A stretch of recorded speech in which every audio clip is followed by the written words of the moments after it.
ಇವತ್ತು ಯಾಕೋ ಸಖತ್ ರಿಲ್ಯಾಕ್ಸ್ ಅನಿಸ್ತಿದೆ. ಮೈಂಡಲ್ಲಿರೋ ಬ್ಲಾಕೇಜ್ ಎಲ್ಲ ಕ್ಲಿಯರ್ ಆಗೋಗಿದೆ. ಹಾಸ್ಪಿಟಲಲ್ಲಿರೋ ಎಲ್ಲ ಪ್ರಾಬ್ಲಮ್ಸು ಸಾಲ್ವ್ ಆಯ್ತಲ್ಲ, ಅದಕ್ಕೆ ಹಾಗನ್ನಿಸ್ತಿದೆ. ನಾಳೆ ತಾತನ ಬರ್ತ್ಡೇನ ತುಂಬ ಚೆನ್ನಾಗಿ ಮಾಡಬೇಕು. ನಿಮಗೆ ಗೊತ್ತಾನಿದೆ, ನಾನು ತಾತನಿಗೆ ಸಿಕ್ಕಿದ್ದ ಡೇಟ್ನೇ ಅವ್ರ ನನ್ನ ಬರ್ತ್ಡೇ ಅಂದ್ಕೊಂಡು ನನ್ನ ಬರ್ತ್ಡೇ ಇದ್ದಾಗೆಲ್ಲ ಸ್ಪೆಷಲ್ ಗಿಫ್ಟ್ ಅಂದ್ಕೊಡೋರು. ನಂಗೆ ಸೈನ್ಸಲ್ಲಿ ಇಂಟ್ರೆಸ್ಟ್ ಜಾಸ್ತಿ ಅಂತ ಇಡೀ ವರ್ಷಕ್ಕಾಗೋ ಸೈನ್ಸ್ ಬುಕ್ ಎಲ್ಲ ತಂದು ಕೊಟ್ಬಿಡೋರು. ಪ್ಲಾನೆಟೋರಿಯಂ, ಸೈನ್ಸ್ ಎಕ್ಸಿಬಿಷನ್, ಮ್ಯೂಸಿಯಂ ಎಲ್ಲ ಕರ್ಕೊಂಡೋಗೋರು. ಪ್ರಯೋಗ ಮಾಡೋಕ್ಕೆ ಕಿಟ್ಸ್ ತಂದು ಕೊಡ್ತಿದ್ರು. ಹಾಗೆ ನೋಡೋಕೆ ಹೋದರೆ ನಾನು ಲಕ್ಕಿನೇ. ನನ್ನ ನಿಜವಾದ ಅಪ್ಪ ಅಮ್ಮ ಇಷ್ಟು ಪ್ರೀತಿಯಿಂದ ನನ್ನ ಹೀಗೆ ಸಾಕ್ತಿದ್ರು ಇಲ್ವೋ ನಂಗೆ ಗೊತ್ತಿಲ್ಲ.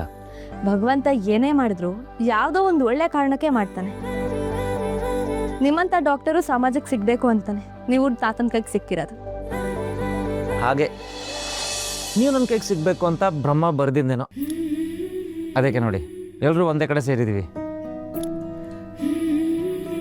ಹೀಗೆ ಮಾತಾಡ್ತಿದ್ರೆ ಟೈಮ್ ಹೋಗೋದೇ ಗೊತ್ತಾಗಲ್ಲ. ಬೆಳಿಗ್ಗೆ ಬೇಗ ಇದ್ದು ಬರ್ಡೇಗೆ ಮಾಡಬೇಕಾಗಿರೋ ಅರೇಂಜ್ಮೆಂಟ್ಸು ಇನ್ನೂ ಬಾಕಿ ಇದೆ. ಬೇಗ ಮಾಡ್ಕೊಳ್ಳಿ. Good night.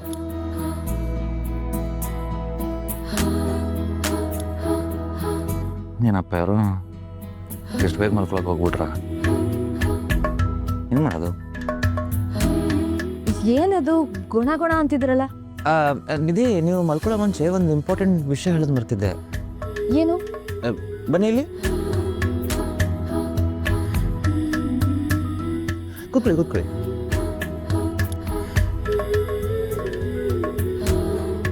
ಇಲ್ಲಿ ನೋಡಿ, ತಾತನ ಬರ್ತ್ಡೇಗೆ ಈ ಥರ ಕೇಕ್ ಡಿಸೈನ್ ಮಾಡಿಸಿದ್ರೆ ಹೇಗೆ?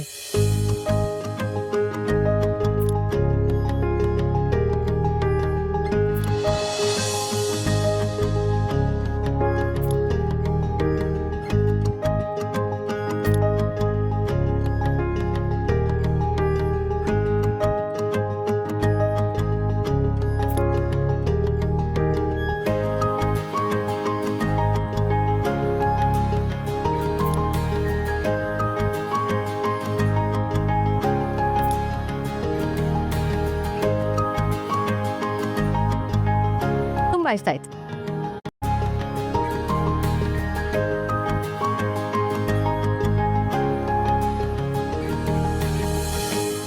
ಹಾ, ಇದು ಸಖತ್ತಾಗಿದೆ. ನನ್ಗೆ ಈ ಡಿಸೈನ್ ತುಂಬ ಇಷ್ಟ ಆಯ್ತು. ನಂಗೆ ಯಾವಾಗಲೂ ಇಷ್ಟ ಆಗಿತ್ತು. ಹಲೋ, ಏನು ಇಷ್ಟ ಆಗಿತ್ತು? ಡಿಸೈನ್ ತುಂಬ ಇಷ್ಟ ಆಯಿತು. ಸಖತ್ತಾಗಿದೆ ಅಲ್ವಾ? ಹಾಗಿದ್ರೆ ಅದೇ ಫೈನಲ್ ಮಾಡೋಣ. ಆಯ್ತಲ್ವಾ? ಬೇಗ ಮಾಡ್ಕೊಳ್ಳಿ. Good night.